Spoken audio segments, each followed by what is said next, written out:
Well, I think in the community, there's the obvious immediate impact of dealing with the neighbors' immediate needs. They have great needs for clothing, for food.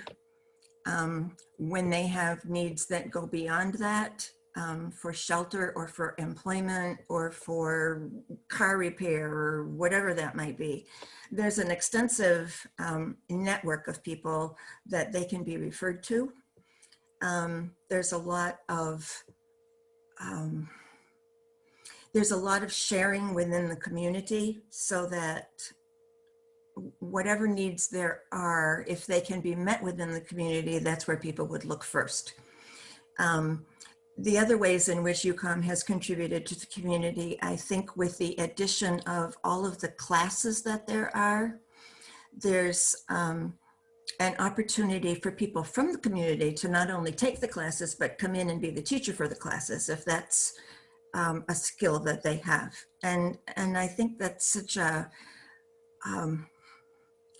wise foundation for a community organization, rather than coming in as the expert, to be willing to learn from the community and to have the community participate in as much as possible of what's going on.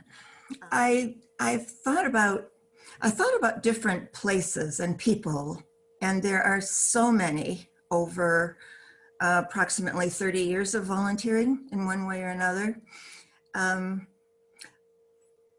So rather than thinking about single people, the clients who I dearly love and I'm so glad to be back with, I thought about UCOM itself and how UCOM from the very beginning was always willing to share the information that they have with other pantries in the network, with other community organizations.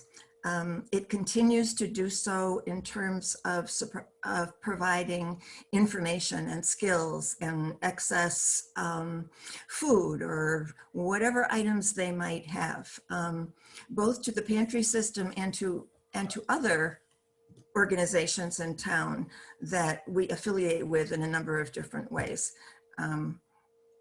Goodwill, many of the community organizations, Roosevelt Neighborhood Center and the Hispanic Center, and many of the areas that are right in the locality where they are, they're always willing to add good ideas. They've never been afraid to change. They've never been afraid to either share what they had or absorb what somebody else had.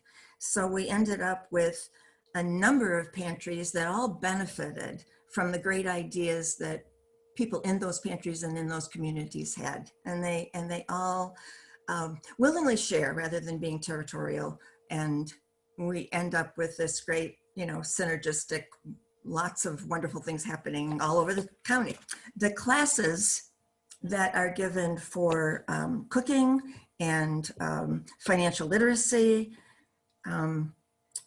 neighborhood walks, neighborhood fitness classes are all tremendous ways of building community. And I'm really excited to see what will happen in the future with having an increased space.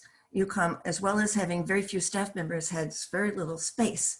And now that this great space has been developed during these months that we weren't able to do some of the other ministry work that we do, I think it will just flourish.